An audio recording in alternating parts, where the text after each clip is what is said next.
India TV YouTube channel को subscribe करें और बेल आइकन दबाएं। 700 मीट्रिक टन की जरूरत है। सरकार की तरफ से जो कोटा अलॉटेड है उसमें 490 मिलनी चाहिए, लेकिन अभी सिर्फ मिल पा रही 330 मीट्रिक टन। आप समझ सकते हैं दिल्ली में ऑक्सीजन का क्राइसिस आखिर क्यों है। डॉक्टर DK बलूजा इस वक्त मेरे साथ जुड़ चुके हैं, जयपुर गोल्डन अस्पताल के मेडिकल डायरेक्टर हैं। डॉक्टर बलूजा, बहुत बहुत शुक्रिया, आपने हमारे लिए वक्त निकाला। सबसे पहले तो ये बताइए कि इस वक्त आपके अस्पताल में ऑक्सीजन के स्टॉक को लेकर के क्या स्टेटस है? सर, हॉस्पिटल का स्टॉक पिछले 3-4 दिन से शॉर्ट सप्लाई है, इरेटिक है, अनसर्टेन है। पोजीशन ये आती है कि एक स्टॉक जो आज जैसे 25 अप्रैल है, 25 अप्रैल में मेरे को 1 टन दिया गया, जबकि ये 1 टन मेरा जो रात को दिया है ये 6-7 बजे तक चले जाएगा, फिर डिप्लीट हो जाएगा। ये जो भी इस समय हमें एक नहीं है कि हमारा कोटा एक टाइम में मिलता हो। अगर आपने पार्शल भी देना है तो आप कम से कम हमें ये एश्योरेंस तो हो कि चलो मेरा 6 बजे खत्म हो रहा है, मेरे को 5 बजे आ जाएगी। ये अनसर्टेनिटी और शॉर्टेज का जो कॉम्बिनेशन है ये बहुत डेडली कॉम्बिनेशन बन गया है। और फिर हम अब जिस पेशेंट्स को ओन कर रहे हैं वो हमारी जिम्मेवारी है। एक कैटास्ट्रोफ हम भुगत चुके हैं इस हॉस्पिटल में, 20 लोगों की जान गवा के, जो बड़े आराम से बचाई जाती थी, जो मेरे ऊपर भी, मेरे को अपनी प्रोफेशनल लाइफ पे इस एज एंड स्टेज पे मुझे अपने आप पे लगता है कि मेरे इस लास्ट स्टेजेस की उम्र में मेरे साथ क्या की होती। ये अनसर्टेनिटी को खत्म करना होगा, इसमें बेटर प्लानिंग करनी होगी। और सर, आपसे मैं एक ये पूछना चाहता हूं, हम सारे अब ये डिबेट कर रहे हैं, चलो मैं एक डॉक्टर हूं, हॉस्पिटल में काम करता हूं, मुझे 500 कॉल आती है डेली लोगों की जिनको एडमिशन चाहिए, मैं नहीं ले पा रहा। क्या कोई उन बारे में सोच रहे जिन लोगों को एडमिशन नहीं मिल रही है, उनका क्या हो रहा होगा वहां पर? मेरे को तो मेरी चिंता है, I am owning those 200 people जो मेरे हॉस्पिटल में है, जो 12 लाख आदमी हैं जिनको इलाज की जरूरत है या 10,000 है, उसको कौन ऑन करेगा? वो क्या हमारी कम्युनिटी की प्रॉब्लम नहीं है? हम फोकस है अपनी, मेरी प्रॉब्लम इसलिए कि मैंने उनको ओन किया हुआ है, लेकिन हमें भी कोई ओन करे। मेरी दिल्ली सरकार और भारत सरकार से हाथ जोड़ के गुजारिश है, सर आप लोग हमें अनाथ मत छोड़ो, आप हमारे माँ बाप हो। जैसे मैं अपने अस्पताल में अपने मरीजों का माँ बाप हूं, आप हमारे हो, हमें हमारे लिए कुछ करो। और हम ये भी नहीं कर सकते हैं कि किसी पेशेंट को उठा के जो ICU में बैठा है मैं उसको बाहर निकाल दूं। मतलब जो मौत उसने ऑक्सीजन के बिना, अगर खुदा ना खास्ता कुछ हुआ, ऐसा ना करे भगवान, उसको मैं पहले ही मार दूं। We need a better planning. हमें इस समय जो है हमें कमिटमेंट और पैशन चाहिए काम करने के लिए। Rise above the level of all other things, behave like one nation, we are all proud citizen. ये समय है हमें अपनी पेशेंस को लूज नहीं करना, अपने आप को कूल रखना है। Better planning, logical planning, scientific ways, इनसे भटक के बाकी बात करने की इसका है उसका है फलाना, इससे कुछ नहीं होगा। Somebody has to own the responsibility and answerability. One life lost is a black spot in the history of the country, or in the medical history of this country. अगर ऑक्सीजन की वजह से कोई एक आदमी यहां मर जाता। डॉक्टर बलूजा, हम आपका दर्द समझ सकते हैं, आपकी आंखें छलक रही हैं क्योंकि 200 मरीज आपके यहाँ भर्ती हैं। अगर ऑक्सीजन की कमी से उनमें से किसी की भी जान जाती है, ये वाकई बहुत बड़ा दर्द है जिसको आप बयान कर रहे हैं। लेकिन डॉक्टर बलूजा, अभी अभी हमने अरविंद केजरीवाल को सुना, वो ये बता रहे थे कि सरकार की तरफ से 490 मीट्रिक टन का कोटा अलॉटेड तो है, लेकिन दिल्ली को सिर्फ 330-335 मीट्रिक टन ऑक्सीजन ही मिल पा रही है। वो अपनी बेबसी का इजहार कर चुके हैं। तो ऐसे में आप लोग कैसे अरेंज कर पा रहे हैं? सर, हमारे साथ भी यही हो रहा है। हमारा 3.6 मेट्रिक टन का कोटा है। जैसे दिल्ली कहती है हमें आधा मिल रहा है, हमें भी आधा ही मिल रहा है, लेकिन ये दिल्ली गवर्नमेंट ने तो जो पास ऑन किया है, आधा डॉक्टर बलूजा को दे रहा है ना मेरे को कोटा। कह सकता है कि मेरी आपकी तरफ आधी जिम्मेवारी है, मेरी पूरी नहीं है। जिम्मेवारी अगर है तो है, इट इज ऑल और नन। इसमें पार्शियल 10%, 50% नहीं होता sir. If you own it, you own it. Doctor Baluja, आपको लगता है इसमें राजनीति हो रही है जहां बिल्कुल राजनीति की गुंजाइश नहीं है?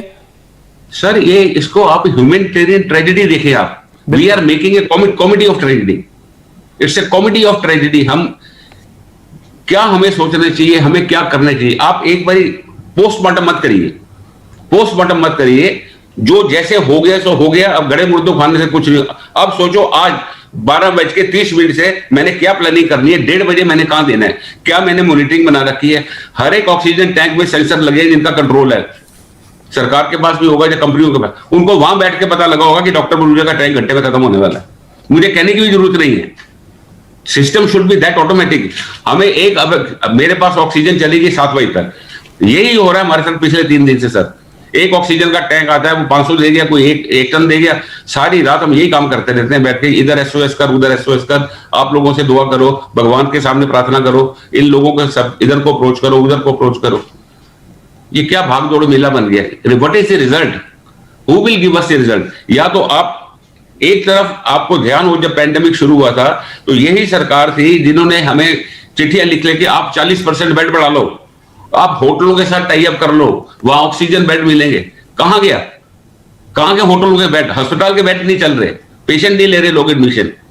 मैं समझता हूं कि इस समय महामारी का भयंकर काल है ये, ऐसा शायद सोचा भी नहीं होगा कि इस लेवल का होगा। लेकिन इस समय हमें आपस में लड़ने के बजाय इस महामारी और इस शॉर्टेज से लड़ना है। बहुत सही बात है। आपस में नहीं लड़े। बिल्कुल। डॉक्टर बलूचा, इस वक्त अभी आपके अस्पताल में कुल कितने मरीज हैं और उनमें से कितने हैं जो ऑक्सीजन सपोर्ट पर हैं? इस समय मेरे पास में 205 मरीज हैं, जिसमें 195 कोरोना के हैं और इनमें से 165 मरीजों को ऑक्सीजन लगी हुई है। डॉक्टर साहब, कल आपके यहां से एक बहुत दुखद खबर आई थी जब 20 मरीजों की जान चली गई थी। तो अभी जो ऑक्सीजन का जिस तरीके की सप्लाई आपको मिल रही है, क्या आप उस तरह के डर के साए में अब भी जी रहे हैं या कुछ इत्मीनान, कुछ भरोसा हुआ है कि चीजें अब बेहतर हो रही हैं? सर, इत्मीनान नाम की कोई चीज नहीं रही, विश्वास उठ गया। अब हमें किसी के भरोसे या किसी के कहने पे कोई विश्वास नहीं है। Now it is you trust but verify. बिना वेरिफिकेशन के कोई ट्रस्ट नहीं है। मुझे नहीं पता, अगर मुझे ये हमारे साथ लास्ट टाइम जब डेथ हुई तो यही हुआ, जब 20 आदमी मरे, हमें कहा गया 5:30 बजे आपके पास पहुंच गया टैंकर, पहुंच रहा है। 8 बजे, 7 बजे, 9 बजे, 10 बजे, 11 बजे, 12 बज गए रात के। 7.5 घंटे में आपने रिजर्व कितने करके चला था? हमें डर, एक मिनट भी हमें इस चीज का चैन नहीं है कि मेरे पास इतने मरीज पड़े हैं, अगर 6 बजे टैंकर नहीं आया तो क्या होगा? फिर वो 6 बजे आ जाएगा, वो फिर 1 बजे खत्म हो जाएगा या 2 बजे खत्म हो जाएगा, फिर क्या होगा? ना कोई हम, खैर वो तो छोड़िए, इस समय टाइम ऐसा, चैन तो बहुत ही दूर है, सो नहीं पाते हैं, किसी और तरफ सोच ही नहीं जाती है। सारा दिन यही रहता कि ये मेरे, जिस तरह हम अपने मरीज आ रहे हैं या नेताओं से बात कर रहे हैं या नोडल ऑफिसर से बात कर रहे हैं, कंपनियों से बात कर रहे हैं, किसी ना किसी सरकार को इसकी रिस्पॉन्सिबिलिटी कलेक्टिव लेनी पड़ेगी सर। बिल्कुल लेनी पड़ेगी। हम इस चीज को, probably we are not understanding the gravity of the problem. ये बहुत बढ़ने वाली है आगे। डॉक्टर बलूचा, ये समस्या इतनी, सर डॉक्टर बलूचा, ये बताइए कि जब आप लोग ऑक्सीजन की सप्लाई की बात कर रहे होते हैं तो आप सीधे कंपनी से बात कर रहे होते हैं या सरकार के अपॉइंटेड नोडल ऑफिसर से बात कर रहे होते हैं? नहीं, पहले हम सीधा कंपनी से बात करते हैं कि कितने बजे आएगी, कितने बजे नहीं आएगी। वो हमें डिस्पैच नोट भेजते हैं कि इतनी ये आपकी ऑक्सीजन मोदी नगर से चल पड़ी है। अब कल मेरे को डिस्पैच नोट आया जी, मोदी नगर से आपके लिए 3.1 मेट्रिक टन चली है, ये आ जाएगी रात तक। मैंने कहा ठीक है। वो रात को आया सर, उसमें 1 टन दिए, बाकी 2.1 टन मुझे नहीं पता रास्ते में से कौन लेंगे। अगर मेरे को 3.1 टन वो दिया होता तो मैं थोड़ा सा मेरे को चैन होता कि मेरे रात भर कंफर्टेबल रहेंगे। डॉक्टर बलूचा, ये नई बात बता रहे हैं कि वहां से टैंकर में चली कुछ ज्यादा क्वांटिटी, आपके पास पहुंची कम क्वांटिटी? सर, जो मेरे को डिस्पैच नोट मिलता है उसमें 3 मेट्रिक टन लिखा हुआ है, ये गाड़ी नंबर है, मोदी नगर से चली है वो। और जो यहां उतरा वो कहता है जी मैंने 1000 टन वहां दिया, 500 टन वहां दिया, कहां दिया। हमारे लिए 1 टन आया उसमें से।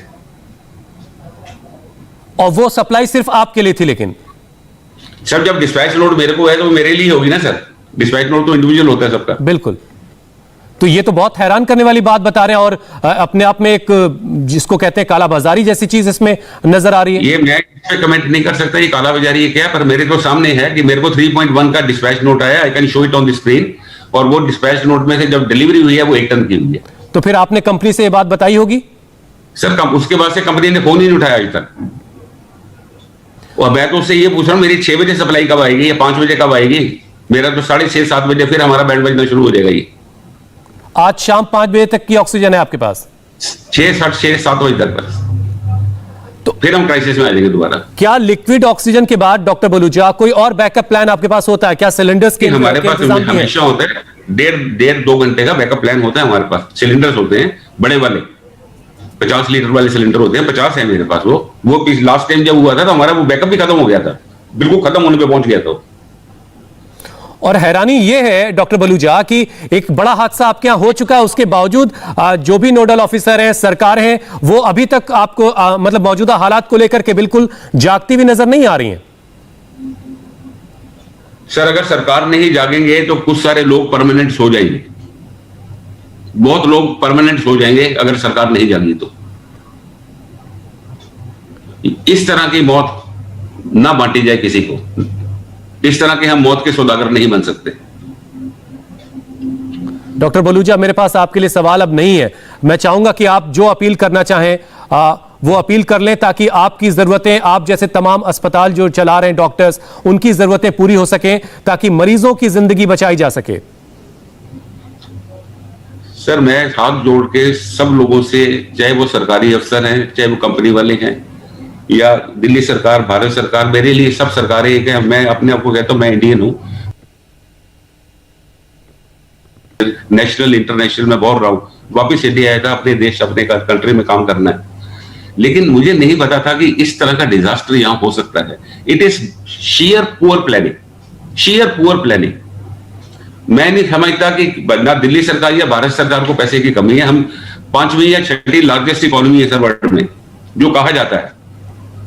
हमारी 1.5 ट्रिलियन की हमारी इकोनॉमी है, तो क्या हम 5,000-10,000 करोड़ रुपया का करके एकदम SOS में ऑक्सीजन नहीं कर सकते? ऑक्सीजन प्लांट लगाने में कितना टाइम लगता है? ये काम 6 महीने पहले हो जाना चाहिए, कंसिडरिंग द एपिडेमिक। सबको पता था ये चल रहा है पैंडेमिक। 6 प्लांट लग जाते, दिल्ली में क्या प्रॉब्लम थी? आप अस्पतालों को कह देते हैं सबको, जी आपको थोड़ी सी एड दी हमने, आप अपना 2-2 करोड़ में अपना प्लांट लगा लें। अब तो वो टाइम चले गया ना, अब हम ये प्लानिंग को अब नहीं कर सकते। अब हम कर रहे हैं fire fighting. We are not preventing the fire, we have not taken steps to prevent the fire. हम पानी डाल रहे हैं सिर्फ उसमें, वो भी पानी क्या है, आग पूरे मकान को लगी है, आप छोटी पिचकारी मार रहे हैं उसके ऊपर। इस तरह नहीं चलेगा सर। डॉक्टर बलूजा, हमारी कोशिश थी कि आपकी आवाज सरकारों तक पहुंचे, और हमने इंडिया टीवी के जरिए आपकी बात पहुंचाई, और हम चाहते हैं कि बहुत जल्द आपकी और आप जैसे तमाम जो डॉक्टर्स जो अस्पताल ऑपरेट कर रहे हैं, जो मरीजों की खिदमत में लगे हैं, उनकी जान बचाने में लगे हैं, आपकी ऑक्सीजन की जरूरत जल्द से जल्द पूरी। बहुत बहुत शुक्रिया सर, आपने हमारे लिए वक्त निकाला। नमस्ते, मैं हूं मीनाक्षी जोशी। वीडियो और खबरों से अपडेट रहने के लिए India TV YouTube channel subscribe करें, बेल आइकन दबाना ना भूलें। जुड़े रहें इंडिया टीवी के साथ।